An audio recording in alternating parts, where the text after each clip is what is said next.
अच्छा, अब मैं बात करना चाहता हूँ जेवर एरिया की। ठीक है, आप 2003-2004 से जमीनें ले रहे हो, तो आप मेरे को बताओगे उस टाइम कैसे, तब लैंड लेना कितना मुश्किल होता था लेना जेवर में, तब रेट क्या रहते थे 2005 में, फिर कैसे कैसे धीमे धीमे बढ़े और कैसे कैसे चीजें आसान हुई, थोड़ा सा बताओगे जेवर के स्पेसिफिक, जेवर के अराउंड। 2001 में जब जेवर में एयरपोर्ट डिक्लेयर हो गया था और जेवर का मास्टर प्लान जब डिक्लेयर हो गया था, तो फिर यमुना एक्सप्रेस बनने की पॉसिबिलिटी बढ़ गई थी।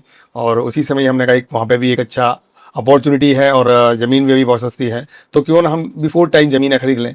तो हमने उस समय 2004 के आसपास वहाँ पे कोई प्रॉपर्टी डीलर भी नहीं हुआ करते थे, बहुत से लोगों को नॉलेज नहीं थी, इन्फॉर्मेशन नहीं थी। फिर भी हमने बहुत मेहनत करके जा जाके लगातार वहाँ पे घूमते रहे, देखते रहे, क्योंकि उस ज़माने में जेवर जाना भी बहुत मुश्किल काम था। 3 घंटे का रास्ता था नोएडा से और इजीली हम पहुँच नहीं पाते थे जेवर में। तो फिर वो ज़मीनें ढूंढते थे, सर्च करते थे, तो लोग उनको जो लोग मिलते थे उनको भी नॉलेज बहुत सी प्रॉपर्टीज़ की नहीं होती थी। तो इस तरह से कॉन्टैक्ट बनते चले गए और हम ज़मीनें खरीदते रह गए। शुरू इनिशियली हमारे को थोड़ी दिक्कत आई और हमने ज़मीनें कुछ खादर की ले ली, जो कि हमारे लिए बाद में हमने उनको बेचा। और खादर की ज़मीनें जनरली कंपेरेटिवली बांगर के मुकाबले में डिस्प्यूटेड रहती हैं और लो प्राइस पे मिलती हैं खादर की ज़मीनें कंपेरेटिवली बांगर की।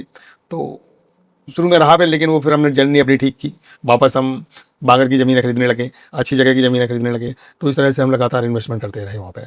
और जब शुरुआत के टाइम में तो बहुत मुश्किल काम था जेवर में ज़मीन ढूंढना, कोई नेटवर्क नहीं था वहाँ पे और देखना भी बहुत बहुत चैलेंजिंग जॉब था, जाना भी बहुत चैलेंजिंग जॉब। क्या रिस्की भी था जाना? जाना रिस्की तो हमेशा ही रहता है।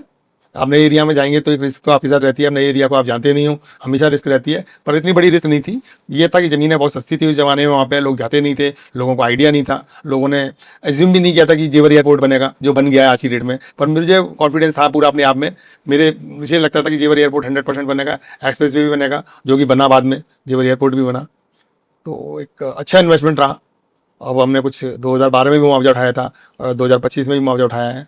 तो लगातार बढ़ रहे हैं, इसी की तरफ बढ़ रहे हैं, मुआवजे की तरफ ही लगातार। तो हर साल ऑन एन एवरेज पिछले 20-25 सालों से 50,000 लाख रुपए बीघा टाइप बढ़ता रहता है, मतलब कैसे वेव्स आए, कब कब बढ़ा, कब कब कैसे कैसे रहा? 2004-5 के आसपास कोई 75 लाख रुपए बीघा या 1 लाख रुपए बीघे का रेट हुआ करता था। 75,000 रुपए? 75,000 रुपए या 1 लाख रुपए बीघा रेट हुआ करता था जेवर एयरपोर्ट के आसपास या इस तरह के जो गांव थे इनमें। तो जमीन उस जमाने में ज़मीन आपको इजीली मिल जाती थी और रेट भी बहुत सस्ते होते थे।